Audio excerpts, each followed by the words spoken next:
Hi guys, and welcome to another episode of the What to Buy channel. Today I'm going to review my Seiko Samurai Diver Save the Ocean Special Edition Volume 2, or the Dark Edition of the Save the Ocean Special Edition.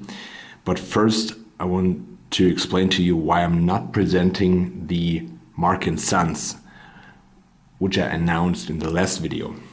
Well, actually, I bought the Marc & Sons GMT, or the model is called MSG007, and I can actually show you a picture of the watch. I got it like this, with the steel bracelet, matte finish, and yeah, overall it's like an GMT Master homage watch, of course.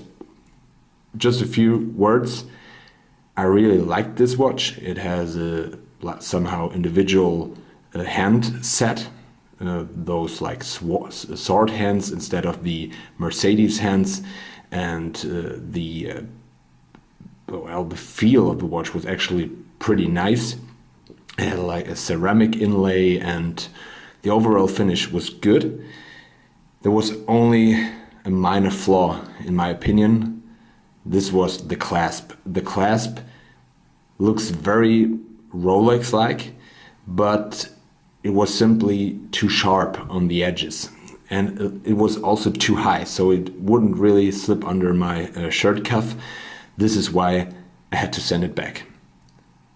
My opinion, the watch is, for the quality, a little bit overpriced. I would say like around 550 euros would be okay. I paid 740 euros for it. So for a price point of around like 550, it would be the perfect watch, except the hate of the clasp, but this is my personal opinion. To the brand Marc & Sons, they have a great customer support. I spoke directly via email to the head of the company, Mr. Heinrich, and he was very, very polite, and it was so easy to send the watch back.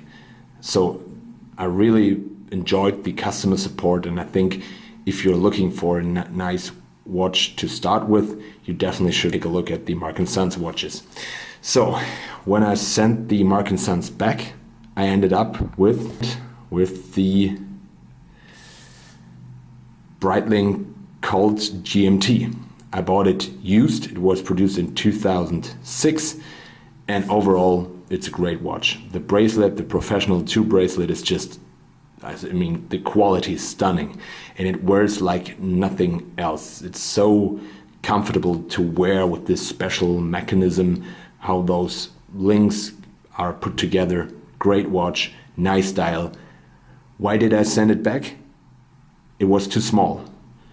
I'm not into really oversized watches, but I have like somehow a wrist that is not too on the small side, so this watch was simply too small for my wrist. Maybe it was just the way it looked. It was 41 millimeter in diameter, but with the steel inlay or bezel, it in my opinion, it was simply too small. So I'm infected with the watches, so I went for the Seiko Save the Ocean. And the biggest selling point when it comes to this watch is obviously the dial.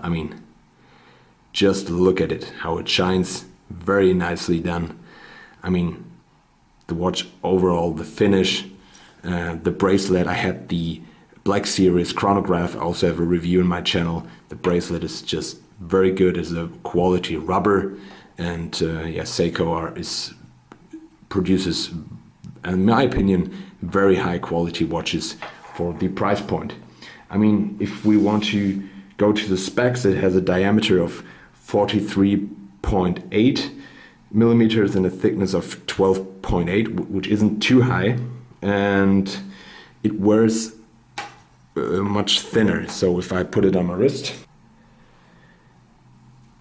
you can see it. I would say it wears like a 42 to 43 millimeter, because it It only has a lug-to-lug distance of 46 millimeters, which is normally found on watches with a diameter of 40 to 42 millimeters, so it wears very comfortably. The lug width is 22 millimeters, which actually fits to the appearance of the watch.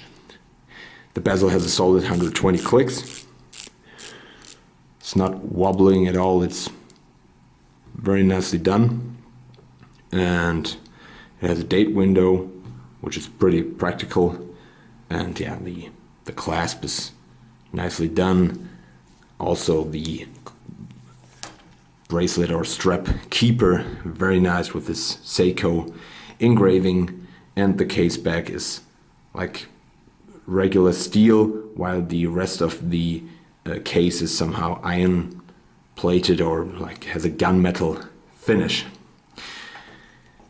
And also to show you how the watch came, it came in this very nice box. Again, very nice. I mean, also considering the price point, you can see it fits with this